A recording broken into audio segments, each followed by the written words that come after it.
അബദ്ധത്തിൽ ചൂണ്ട മൂക്കിൽ കുടുങ്ങി ആശുപത്രിയിലെത്തിയ യുവാവിന് രക്ഷകരായത് അഗ്നിരക്ഷാസേന. അടൂർ ഗവൺമെൻറ് ജനറൽ ആശുപത്രിയിലാണ് സംഭവം.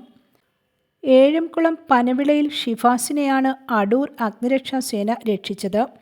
ലോറിയിലേക്ക് മീൻ ലോഡ് ചെയ്യുന്നതിനിടെ ഷിഫാസിൻ്റെ കഴുത്തിൽ ചൂണ്ടനൂൽ കുരുങ്ങുകയായിരുന്നു. നൂലിൻ്റെ അറ്റത്തുണ്ടായിരുന്ന ചൂണ്ട അപ്രതീക്ഷിതമായി മൂക്കിലും കുടുങ്ങി. തുടർന്ന് ഷിഫാസ് അടൂർ ജനറൽ ആശുപത്രിയിലെത്തി. ചൂണ്ടയുടെ നടുവിൽ ലോക്കുള്ളതിനാൽ ആശുപത്രി അധികൃതർക്ക് എടുക്കാനായില്ല. ഇവർ തന്നെ അടൂർ അഗ്നിരക്ഷാസേനയെ വിവരമറിയിക്കുകയായിരുന്നു.